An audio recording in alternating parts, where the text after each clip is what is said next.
All right. This is being recorded, just so everyone can know that. And we got about 70 people. We'll give it like one more minute.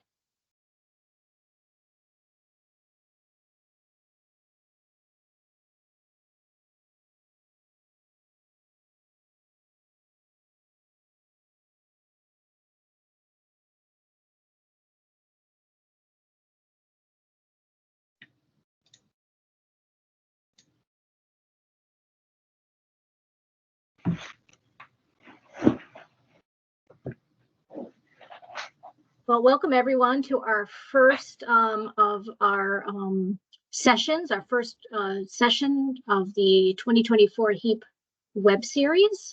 This one is on CAD, deep dive into element templates. Now I'm going to go to the next slide here. And as you saw in the email that went out, we're going to try to do one a month.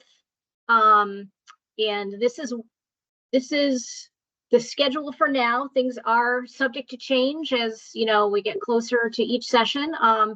Look for next month. We're going to be talking about level of development, level of detail with our past president Vern and our secretary Jacob.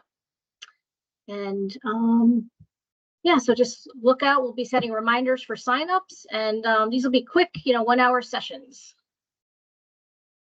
So today for the CAD deep dive, we have Thomas Hamsky, who is our HEAP president. He's going to do an invitation to the iHEAP conference in September, and then we have Luke Arnold.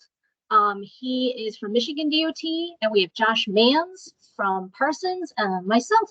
So I am going to switch us over to Thomas now for the invitation. Thank you, Elaine. So hopefully most of you who are in here already know about the HEAP organization and our conference, but I just want to extend an invitation to anyone here to come join us in Des Moines in September of this year. Got a great conference going on. We're already lining up speakers for our general session. We've got people that have been submitting presentations for our technical content from the Tuesday through Thursday of the conference. And just want to remind anyone here that call for abstracts will be open through May 31st of this year. My form will automatically close at midnight Central Time, May 31st, so no more submissions will be allowed after that. And as the schedule, you can kind of see there on the slide, about mid-July is when we will be notifying people of presentations that are coming in. As well, early bird registration costs is still active. That'll be active until I believe the end of June is when that changes over to a price increase. So if you're looking to save a little bit of money, definitely try to get registered. We've got steady registrations coming in, and we're looking to have a really good conference. So hopefully we'll see you in Des Moines later this year.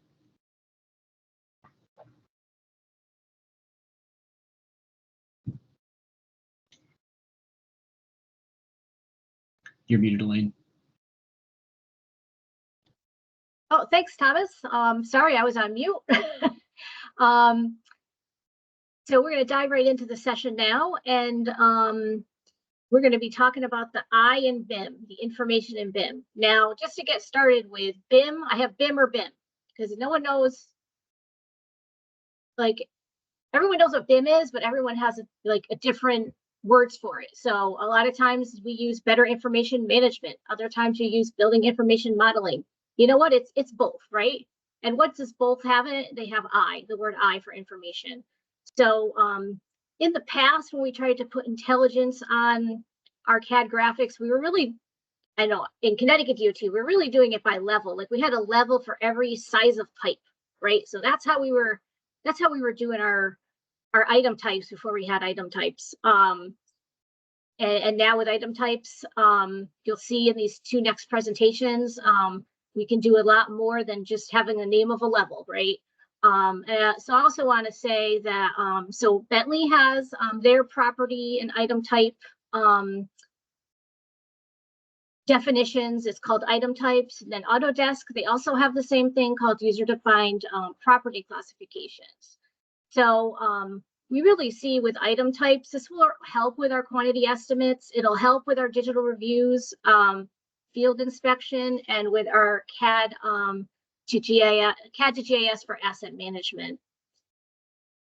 This screen is just showing the item types, in CAD, and then showing in a digital review, you're going to see the same information. So people that are reviewing beyond what you did in your design work, they'll see exactly what you put into that CAD file. So that is my intro, and I am going to hand this over to Luke now to do his demo. And feel free to take the screen. Thank you, Elaine. Let me know when you can see this.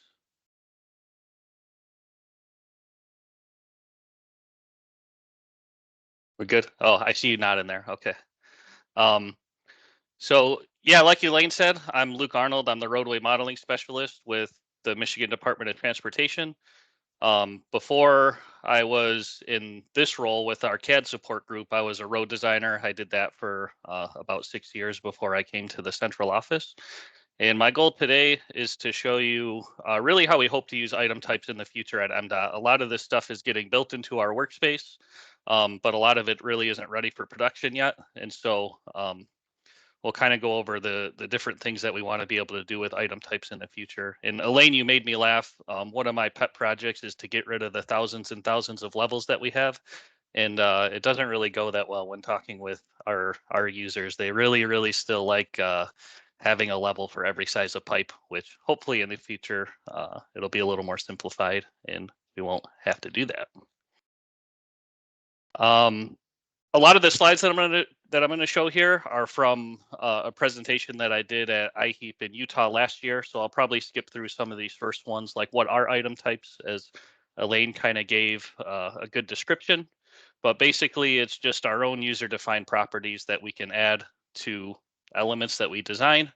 And like Elaine said, we want to be able to send this data to different places. We want to be able to report on it. We want to be able to send it to our BIM models and to GIS and things like that. And again, the use cases, being able to automate estimates, being able to feed asset management, and adding construction data to our BIM models. And so I've got kind of a series of videos that will show what we currently have in our workspace and what the user experience is supposed to be like. One of the things with automating estimates, we put a lot of thought into how we organized our item types that we have in the MDOT workspace. And at the end of the day, we really just wanted it to be as easy as possible for our users, the ones who are going to be using it. So it needed to have a sensible organization, and we wanted it to be able to work for 2D or 3D workflows. A lot of the stuff that we do today and for the foreseeable future, I think is still going to be a lot of 2D work, especially when you think of things like guardrail or pavement markings or signals and things like that. In the future that may change, but for right now, we want it to be able to work with both 2D and 3D workflows. And you can see the way that we've kind of modeled the item types in our workspace is it's really based on our spec book. It's one of the unfortunate things, I guess. You have 50 states with 50 different spec books. They're all pretty similar, but they're all arranged a little bit differently.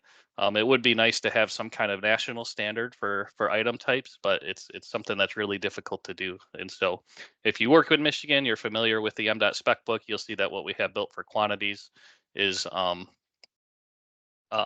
it basically follows along with our spec book.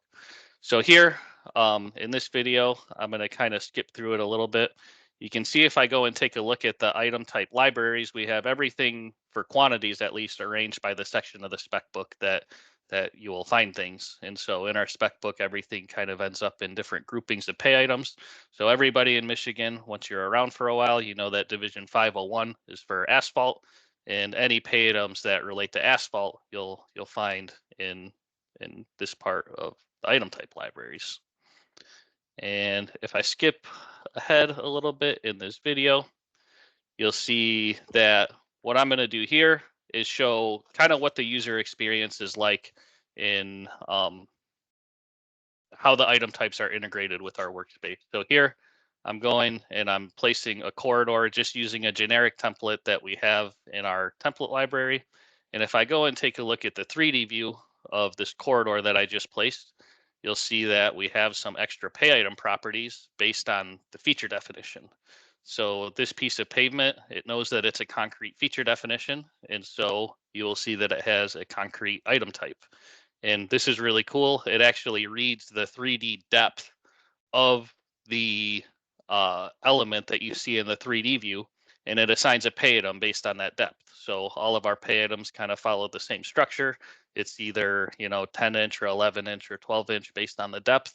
And so I'm just going to pause it here. You can see there's a lot of really cool things you can do with item types. All of these fields in gray are items that are being calculated from some piece of information in the file or some piece of information in the workspace. So the way that we have things set up is everything is pretty much based on this item description, and everything else, there's a spreadsheet in our workspace where everything else gets looked up from that item description. The item number, whether you need an SP, the units, and you can see here we're calculating the 2D and the 3D quantity depending on what type of element it is. This happens to be a 3D element, and so we're going to get the 3D quantity. So a lot of different things that you can do with item types. Let's skip ahead a little bit, and we'll show that same pay item using a 2D workflow. So the decision that we made, and it is kind of challenging. I know Elaine has had some challenges with element templates, but for right now, we do still have element templates in our workspace where basically instead of picking a level, you pick an element template. And with element templates, you can add item types to it, and you can set all the defaults. So basically any pay item that exists in our spec book, we have an element template for where we set the defaults, trying to make things as easy as possible for the users. And so here, I'm trying to find that same pay item, the concrete pavement 10 inch. And basically, once you pick the element template, anything that you draw in your file is going to come with those properties. So you can see I drew a rectangle. I click on that 2D shape.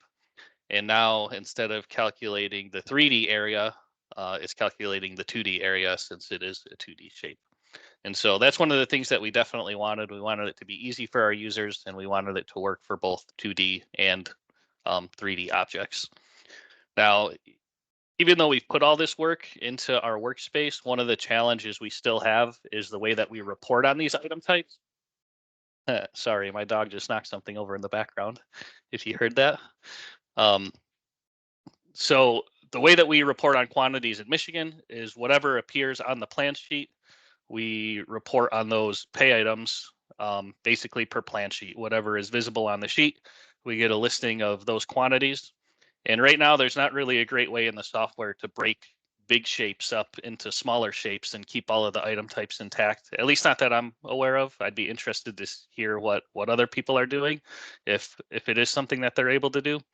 Basically, what you would have to do today is draw a shape or model things, basically per plan sheet, which obviously can be difficult depending on the situation. So that's one of the challenges that we have still. Basically, we've told our users, yeah, you have all these item types and they're there, but we're still working on it. They're not that useful for you yet. And the other piece that we want to be able to do, so for MDOT in a lot of other states, is AASHTO is kind of the source of truth for all of our estimates. And even contractors, when they bid on our projects, all of their bids come through this software known as AASHTO.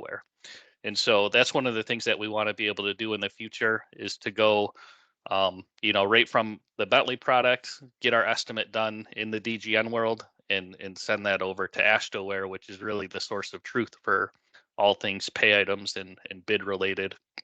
And even on the construction side, this is what our construction technicians use to certify payment and to test materials and make sure that the contractor's doing what they do. And so this integration between Bentley and AASHTO is going to be really, really important to us in the future.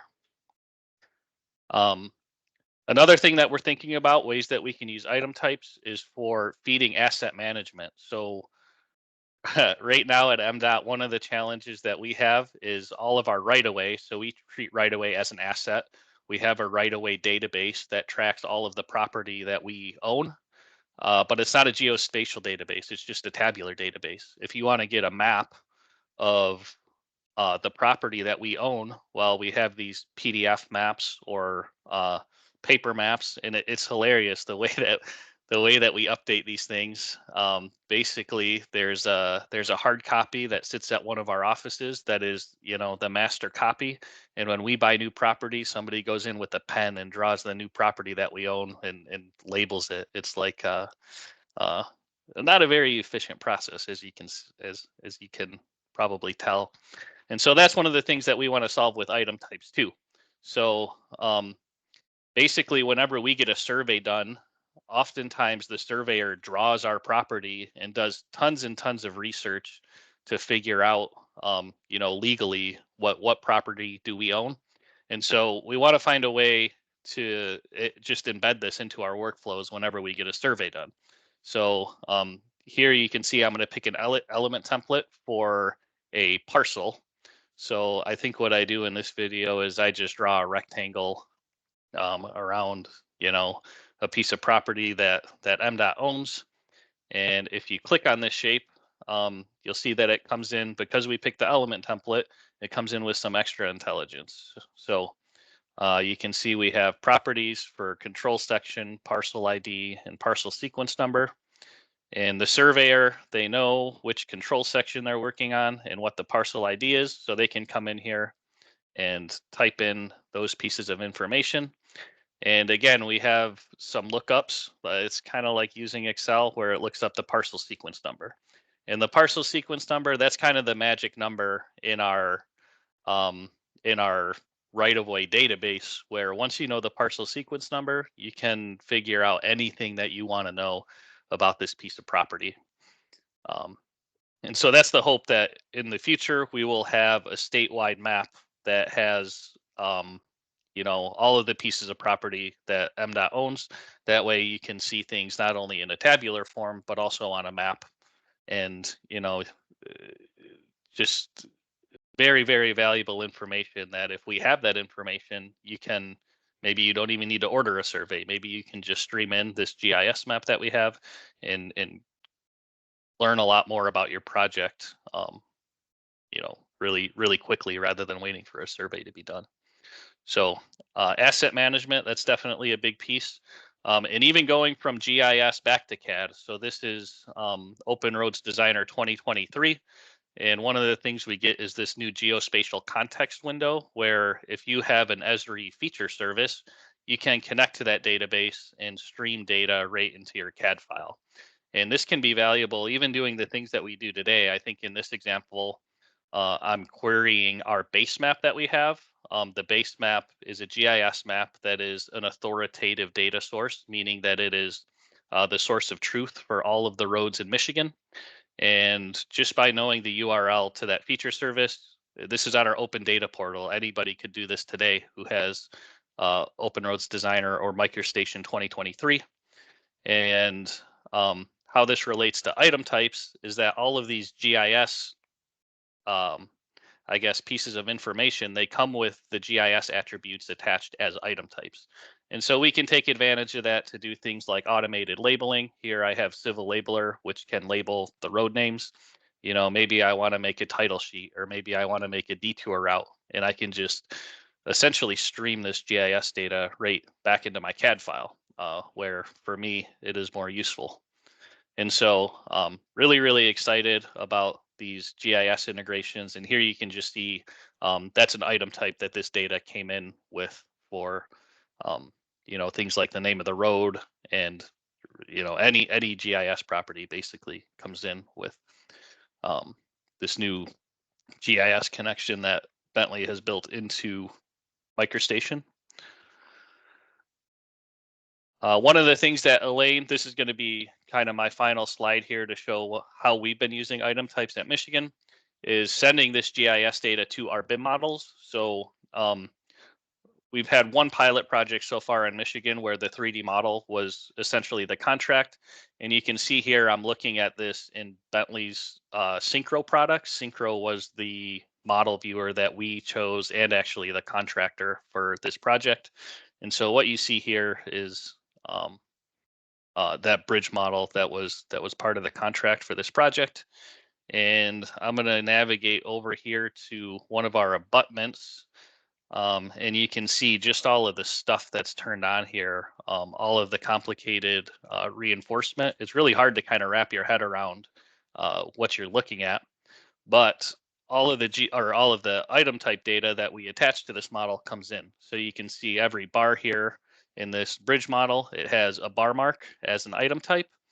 And one of the things that Synchro has, and really I think all of Bentley's kind of iTwin products, is this concept of data visualization, where instead of turning things on and off based on the level, you can turn it off based on the item type properties, which often is something for the end user that's going to be a lot more valuable.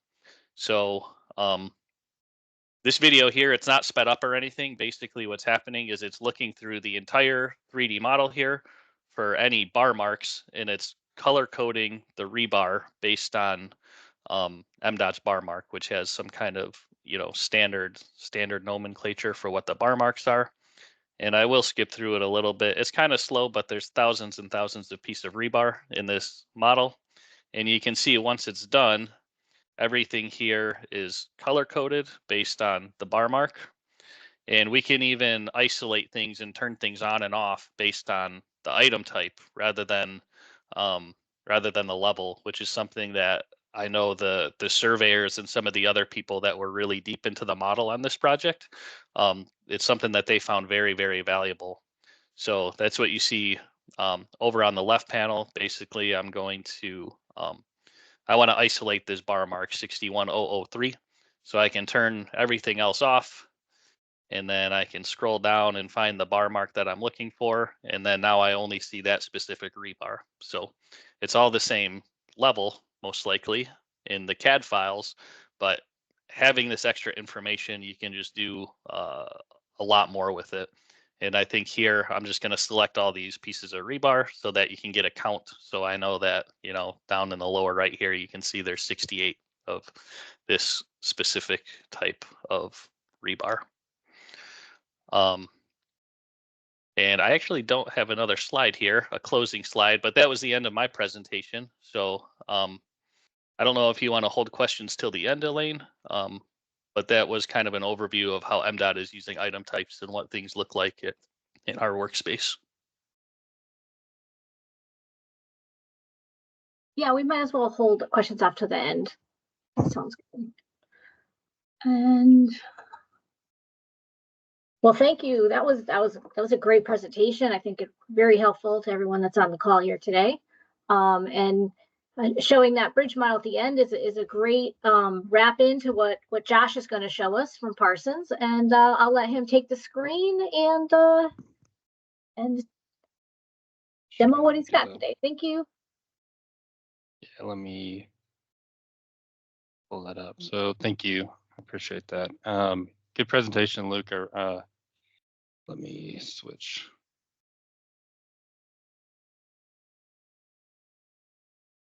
I'm trying to switch it. All right. Can y'all see my screen now? Yes. All right, perfect. All right. Yeah, so like Elaine said, my name's Josh Mans. I am with Parsons, and we were tasked with, from Connecticut DOT, to work with them to start up item types on bridges, like using OpenBridge Modeler. And so this does segue really well with Luke's presentation.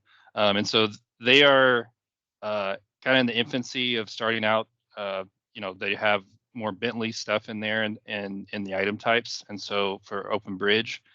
And so we had a few challenges, like what's the challenge to create these item types for OpenBridge?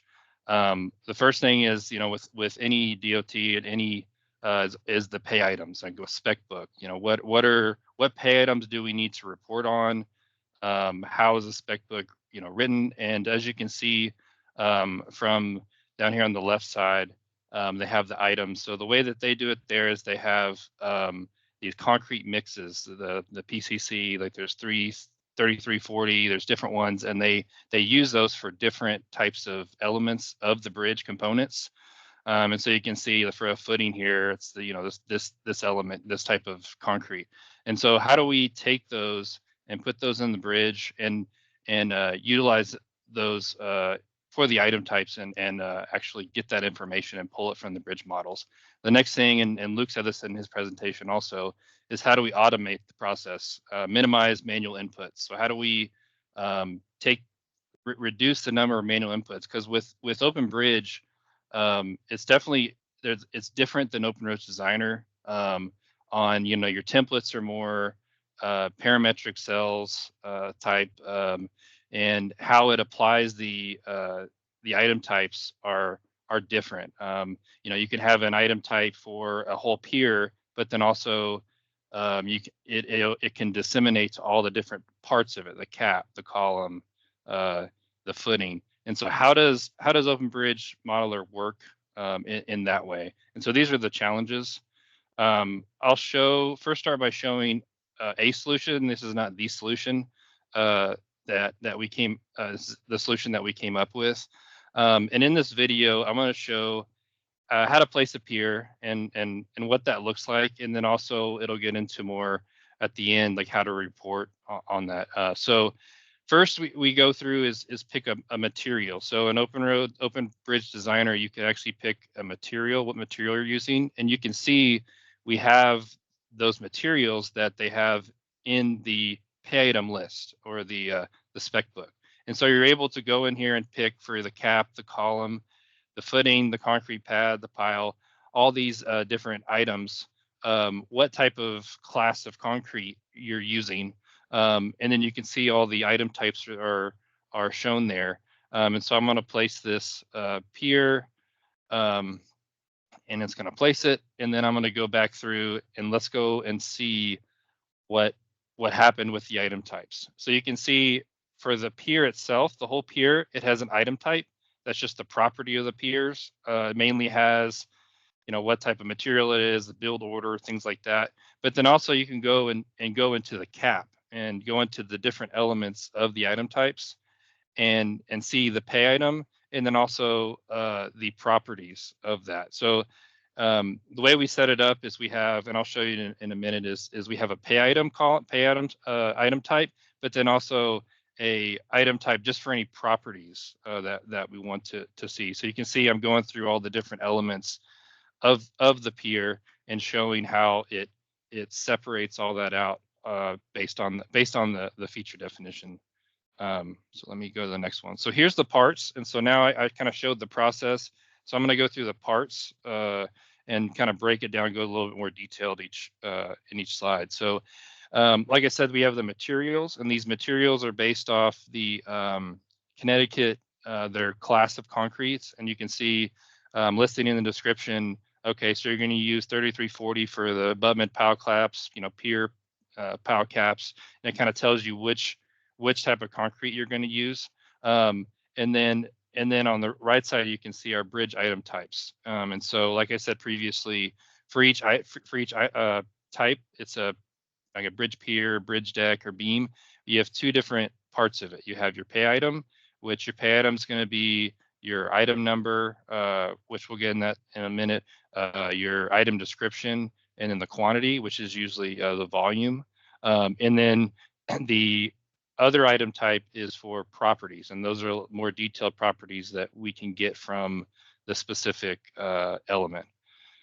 And then the last thing is feature definitions. And so we take all these bridge item types and we attach them to the feature definitions. So when you place the feature definition on the actual element, whether it's the pier or the beam, the deck, whatever it is, it'll actually pull in all these item types. And so here's the process of placing bridge elements with item types. Like I said, on the feature definition, has all the item types attached to it in the workspace.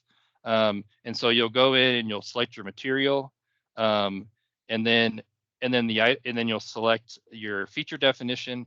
And then, as I said previously, the item types are applied automatically to whatever. So if you select a pier, my understanding is that OpenBridge Modeler will see if there's an item type for cap, it'll take that word cap and it'll apply it to the cap.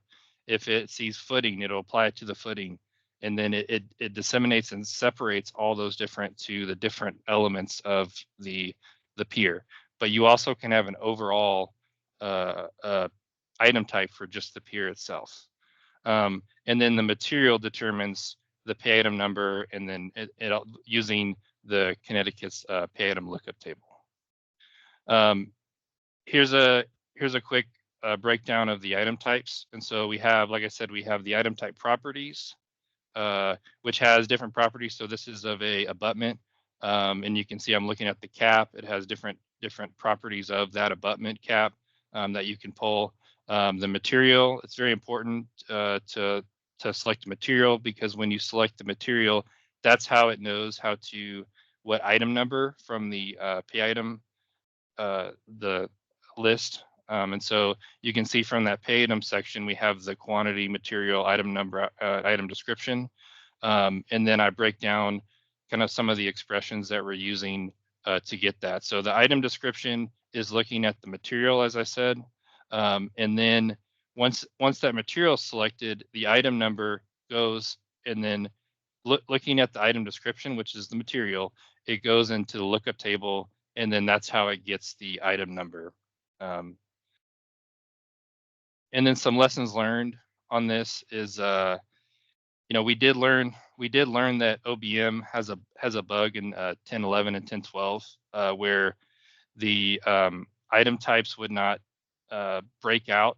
If, say, you put an item type on a bridge or on a pier, it wouldn't break out between all the elements, but they have fixed that in 2023.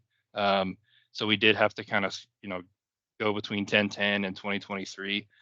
Also in 2023, there's a lot of new expressions that they've introduced, which is really nice to get different, properties and quantities and things. Also, another thing we learned is, using the materials as a way to automate that pay item number was really beneficial, because also there's reporting that you can do with the material. So when you add the material, you're adding different properties of material. And so you're able to do some reporting on that also. And I think that's all I had, Elaine. Real quick, short. Great. Thank you very much. That was wonderful. Great presentation. I think both were very helpful. I am going to take the screen and just wrap it up, and then we'll go into Q&A. Okay. Make this bigger. There we go. Give me 1 second. Just trying to rearrange my screen so I can see everything. Alrighty, so we're gonna wrap it up here. Kind of to touch base a little bit how Connecticut is breaking up their item type is we're breaking up by our asset, which gives us, I think, some flexibility with how we need to report out some costs. So this is an example of a traffic signal. And what's not shown is here is the conduit. So a lot of the conduit, the same pay item will be used, whether it's in a traffic signal, it's with our advanced traffic management system, it's with our lighting. And so by breaking this up by asset, we're able to find out the cost per asset of that conduit and of that asset. So I think every DOT is going to have their own flair on, how they break it up. There's multiple ways to, to do this. So it's definitely great to hear from how other DOTs are doing this, and helps all of us, build a better product.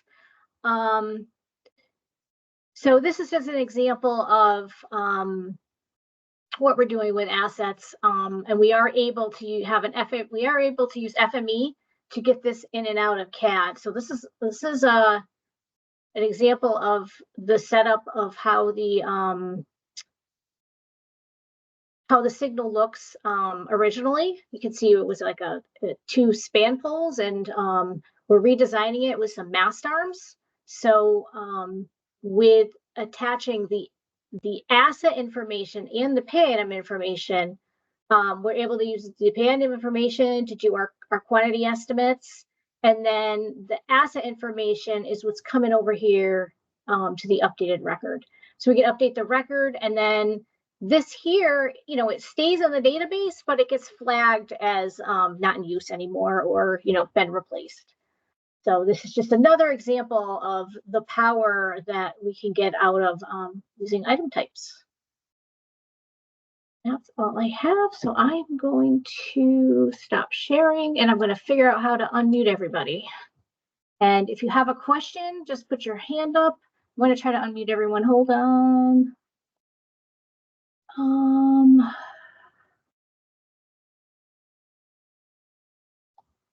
Not seeing it.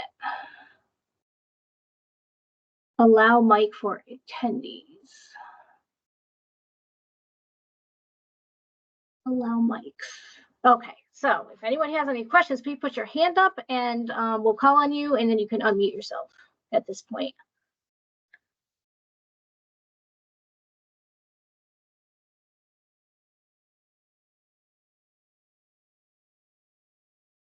Nope. Okay. We have a comment here. Let's see. We have a comment from Corey Johnson. Has the item type information been tested to see if it passes through the IFC exports? I have not yet done that. A lot of the item types that we're doing in Connecticut, beyond the bridge stuff, has really just not even been featureized. They're just using MicroStation. So that is definitely something that that we're going to be looking to in the next couple of months. So I don't know if Josh or Luke want to comment on that. I have, yeah, this is Luke. I have tested it very, very briefly with ORD 2023, and I was able to send it to an IFC model and open it with an IFC viewer, and the data was there. But really, really limited testing at this point. Yeah, and I haven't tested it, so no. All right, thank you for that question, Corey. Next we have Jim. Hello, this is Jim Mackey from Washington State. Unfortunately, we're not an AASHTO-aware state, and I see you are deporting to AASHTO-aware. Have you tried other systems or know of anybody that's used other systems? Like we use eBase. Just wondering if anybody's done that. Connecticut is an AASHTO-aware state too. So if anybody else on the call wants to chime in that they're using something else than AASHTO-aware, please feel free to unmute yourself if you have any direction for Jim.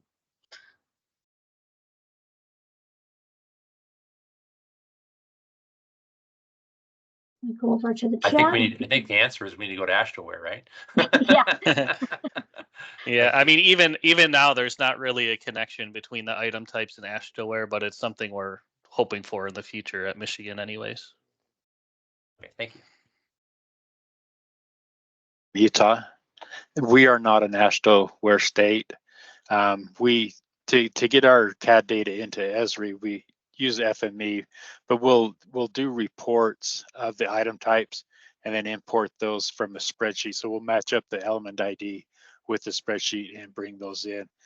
We use Masterworks is our bidding system, and so we'll incorporate that through there. We don't have a direct way to get information into Masterworks, but we'll compile our information so for the designers to get it in. So there's no direct import into our systems. Thank you.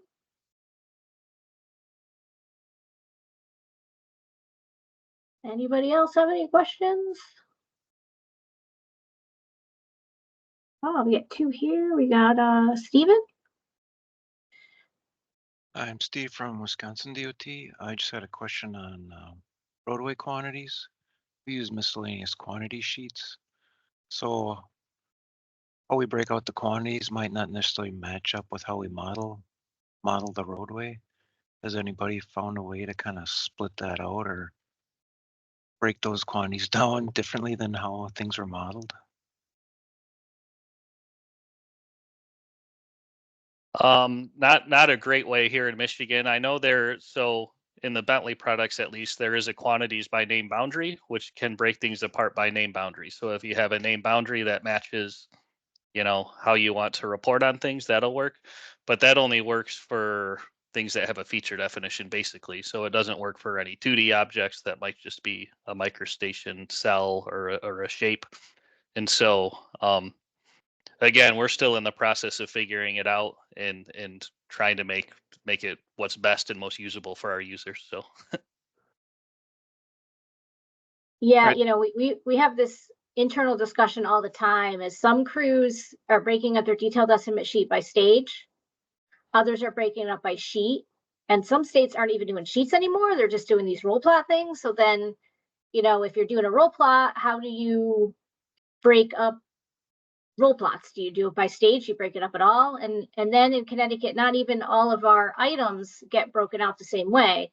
So they might do per sheet for guide rail, but then for the pavement, they just do like the whole, they don't do it per sheet.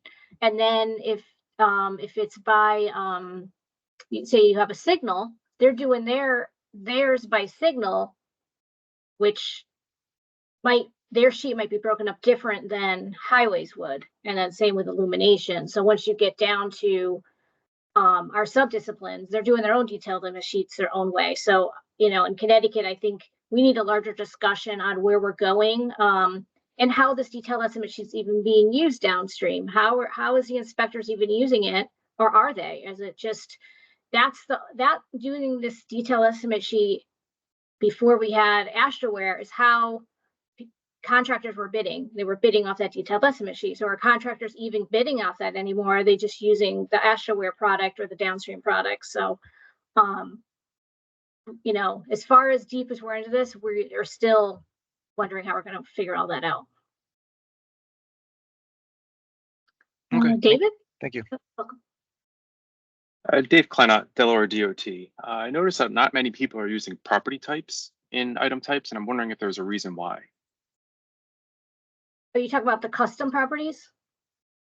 So you can actually create a property type that has other property definitions inside of it, and then attach that to a property definition, I guess, inside of another item type. So it's kind of like nesting, if that makes sense. Yeah, we use that. Okay.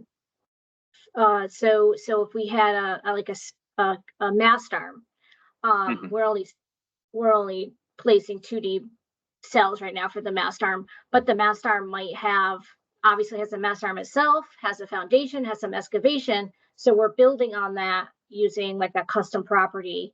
So you can add as many pay items to that one cell as you want. So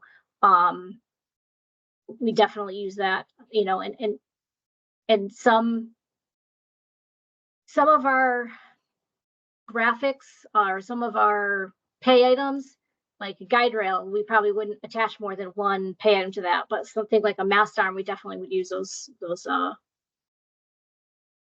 custom types. Are you using those at all, Luke? I'm trying to think.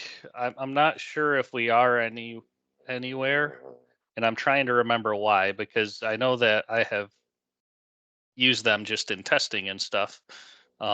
I guess along those same lines, do you have any array properties in your database? I feel like I had issues with arrays and reporting. If you have like, it goes back to the custom properties, you can have multiple entries where you can add a bunch of, you know, similar type things. But yeah, I'm struggling to remember if I ran into any issues or not with those. Well, with arrays, because you have all your item types attached to the element templates, and arrays, you can't have anything pre-filled out. Maybe I think That's that may the have issue. been I what have it a ticket in was. for that, so hopefully they solve that soon. Let's see, we've got something in the chat. We have from Leroy from PennDOT. PennDOT has either or items, so you could choose to use 18-inch, but you have options for PVC. Have you looked into this type of problem and how to handle the comps if the contractor chooses alternative items? How to take that in? Do you want to unmute? Can you unmute, Leroy, and ask?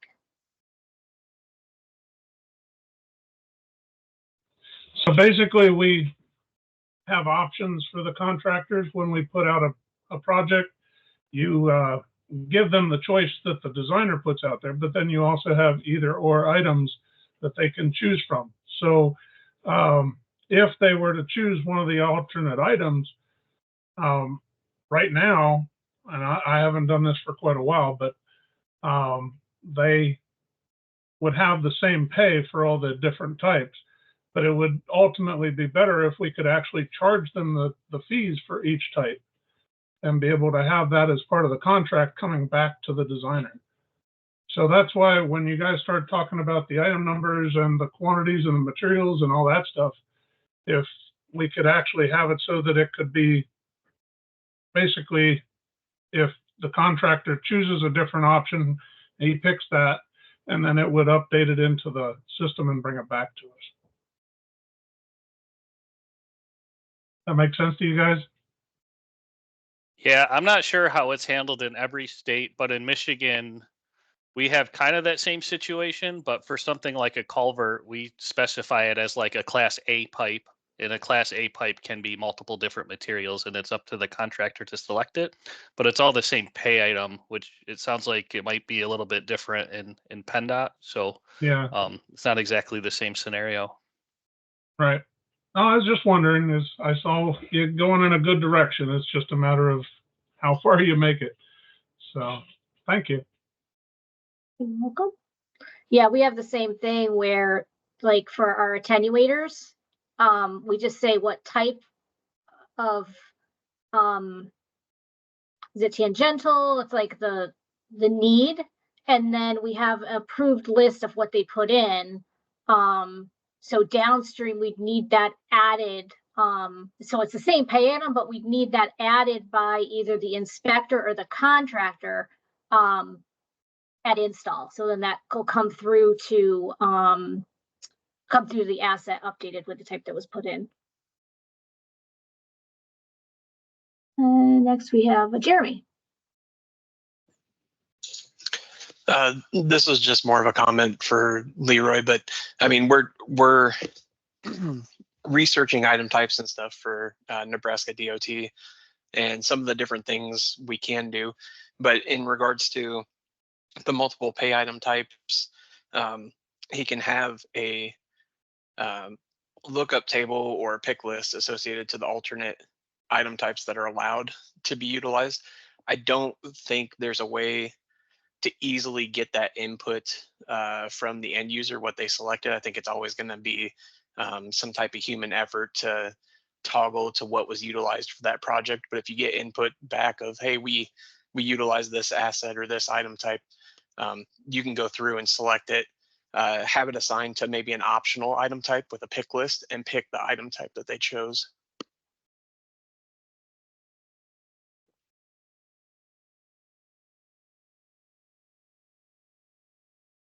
I think we have a comment that came in.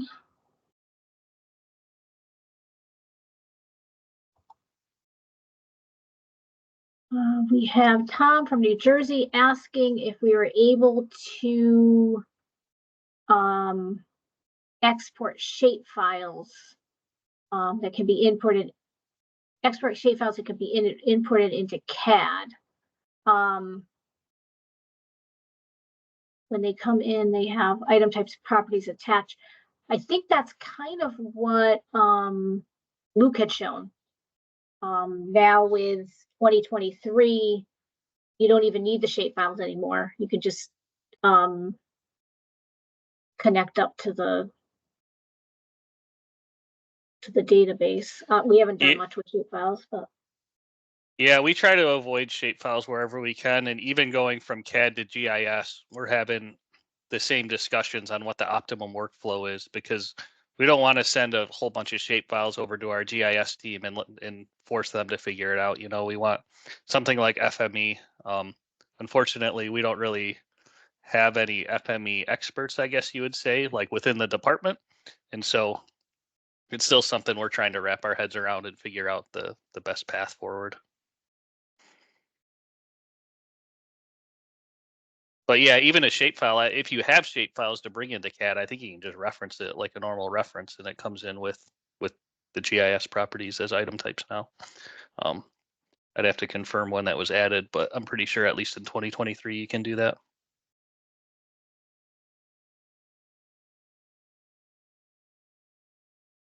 Great. Well, does anybody have any other questions? Okay, well, thank you everyone for joining us today. And we look forward to having you guys all back for our discussion on level of detail next month. Thanks again.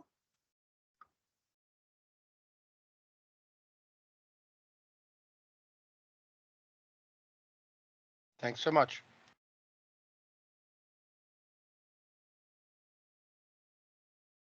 Thank you, Josh and Luke. That was great. You guys did a great job.